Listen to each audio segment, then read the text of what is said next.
Bonjour à tous, nous sommes de retour sur le plateau de l'Union, au cœur de la foire de Châlons, et on va parler agriculture avec Didier Blancard et Hervé Sanchez. Alors Didier Blancard, vous êtes coordinateur d'agriculture cœur de notre territoire, et Hervé Sanchez, vous êtes notamment président de la Chambre d'agriculture. La première question que j'ai envie de vous poser, c'est mais qu'est-ce que l'agriculture cœur de notre territoire ?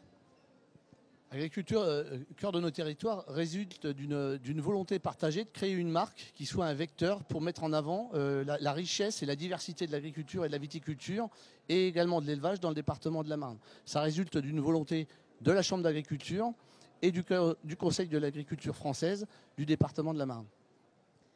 Au sein de la foire, à l'espace ferme, devant l'espace ferme, il y a véritablement cette année, encore plus que l'année dernière, un esprit village avec une place du village. Est-ce que vous pouvez nous en parler un peu ? Oui, absolument. C'était l'idée de rassembler toutes les structures agricoles principales du département autour d'un même endroit. Et cet endroit, l'endroit le plus approprié, c'est évidemment la ferme, avec la présence de l'élevage, la ferme qui est patronnée par la Chambre d'agriculture. Et aujourd'hui, on a rassemblé, on a accrémenté la majorité des structures, qui sont au nombre de 18, qui adhèrent à l'agriculture cœur de nos territoires. Est-ce que vous pouvez peut-être détailler un petit peu les 18 structures ? Alors, bien entendu, il va y avoir les structures de collecte, les structures de transformation, donc les structures de collecte de céréales, les structures de transformation, betteraves, luzerne. On aura les banquiers, on aura les assureurs, on aura la MSA et évidemment la partie syndicale avec la FDSEA de la Marne et le syndicat général des vignerons. Sans oublier la partie machinisme.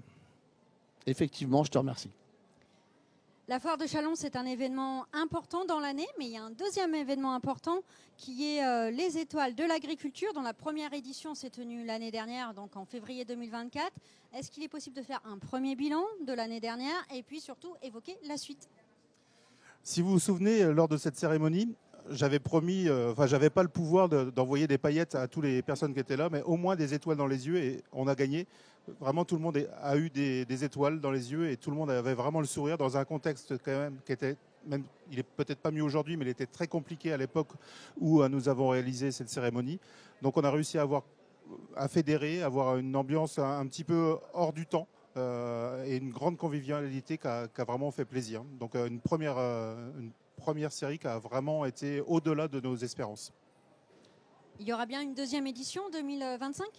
Du coup, oui. Du coup, forcément, la première c'est tellement très bien passé que forcément on va refaire une deuxième.